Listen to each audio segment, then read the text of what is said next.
आज हम बात करने वाले हैं क्वांटम कंप्यूटिंग की। लेकिन रुकिए, ये सिर्फ एक टेक्नोलॉजी की बात नहीं है। ये तो भारत के भविष्य के लिए एक बहुत ही जरूरी राष्ट्रीय मिशन है।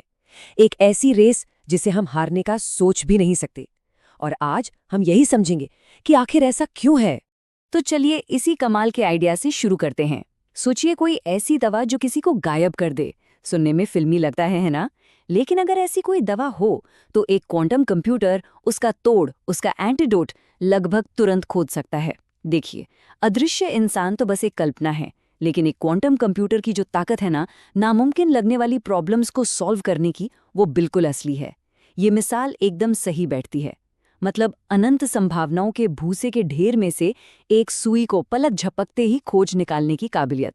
तो सवाल ये उठता है कि आखिर इस टेक्नोलॉजी में ऐसा क्या है, इसमें इतनी ज्यादा संभावनाएं क्यों हैं, ये हमारी दुनिया को कैसे बदल सकती है।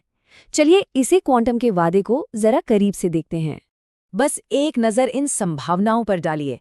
कैंसर जैसी बीमारियों का पक्का इलाज, अगली कोई महामारी आए तो उसे दिनों के अंदर रोक देना, या फिर ऐसी ईवी बैटरी बनाना जो एक चार्ज में 1000 किलोमीटर तक चले। सुनने में ये सब किसी साइंस फिक्शन मूवी जैसा लगता है ना, लेकिन क्वांटम कंप्यूटिंग के पास वो ताकत है जो इसे हकीकत बना सकती है। ये हमें एटॉमिक लेवल पर, मतलब परमाणु स्तर पर चीजों को कंट्रोल करने और नई चीजें बनाने की पावर देता है। तो सवाल है, ये जादू होता कैसे है? इसका सीक्रेट छिपा है हमारे आज के कंप्यूटर के बिट और क्वांटम कंप्यूटर के क्यूबिट के बीच के एक बुनियादी फर्क में। देखिए, अपना जो नॉर्मल कंप्यूटर है उसका बिट एक लाइट के स्विच जैसा है। या तो वो ऑन है यानी 1, या फिर वो ऑफ है यानी 0। सिंपल। लेकिन एक क्यूबिट वो क्वांटम मैकेनिक्स के अजीबो-गरीब नियमों पर चलता है।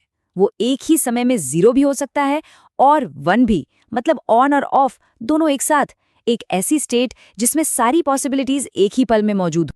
इसी कमाल की चीज को सुपरपोजिशन कहते हैं, और यही है क्वांटम कंप्यूटर की बेहिसाब पावर का सोर्स। इसे ऐसे समझिए, मान लीजिए आप एक भूल भुलैया में फंसे हैं और बाहर निकलने का सबसे अच्छा रास्ता ढूंढ रहे हैं। एक नॉर्मल कंप्यूटर क्या करेगा? वो एक एक करके हर रास्ते को ट्राई करेगा, पहले ये रास्ता फिर वो। लेकिन एक क्वांटम कंप्यूटर वो सुपरपोजिशन की वजह से एक ही बार में, और ये एनालॉजी तो एकदम परफेक्ट है, बिल्कुल डॉक्टर स्ट्रेंज की तरह। याद है कैसे उन्होंने लाखों करोड़ों फ्यूचर पॉसिबिलिटीज एक साथ देख ली थी?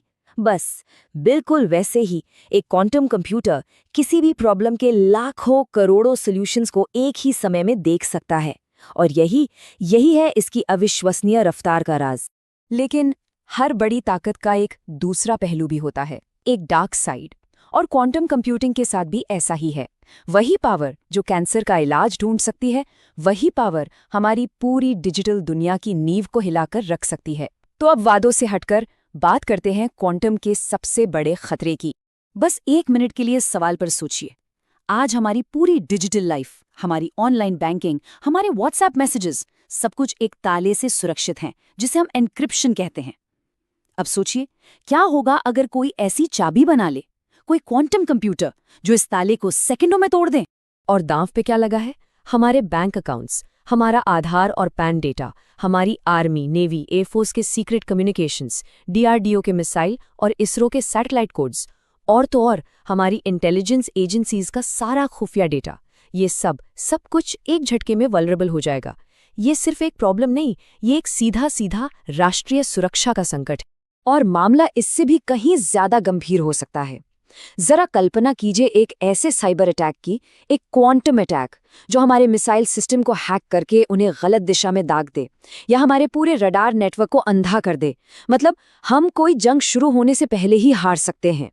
और सबसे बड़ा जो लॉन्ग टर्म खतरा है वो है डिजिटल गुलामी का। इसका मतलब क्या है?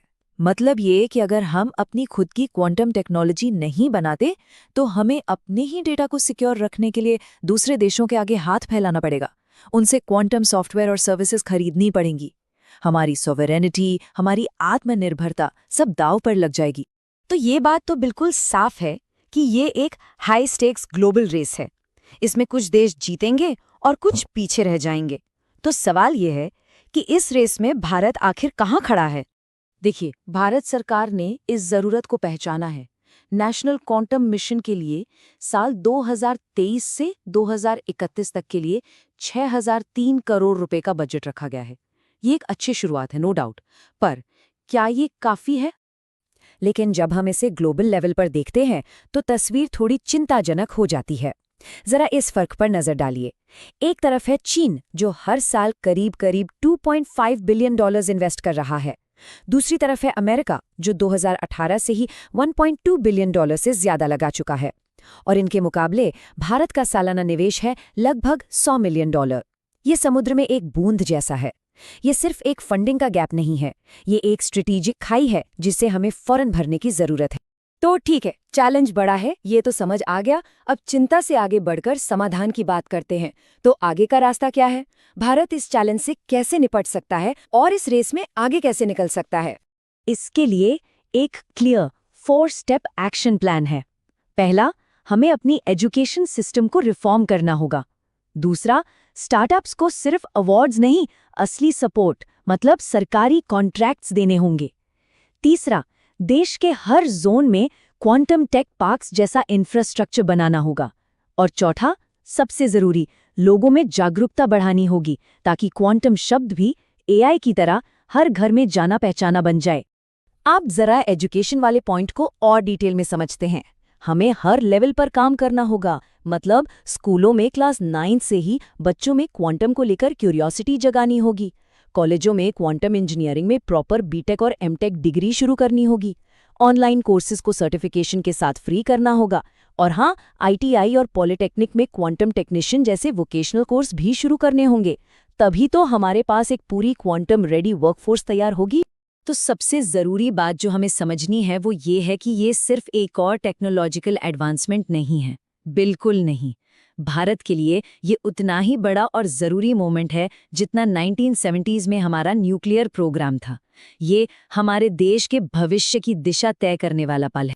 और आखिर में बस ये एक प्रेरणादायक बात, देखिए, भारत ने पहले भी बड़ी बड़ी वैज्ञानिक चुनौतियों का सामना किया है और हमेशा सफल हुआ है। हम परमाणु शक्ति की चुनौती से नहीं डरे, हम चांद पर जाने से नहीं हिचकिचाए, तो हम क्वांटम को भी जीत लेंगे। बस शर्त यह है कि हम सब मिलकर इसके लिए एक साथ आएं। ये एक राष्ट्रीय संकल्प का समय है और अगर हम सबने मिलकर कोशिश की तो कोई शक नहीं कि भारत इस क्वांटम रेस को भी जरूर जीतेगा।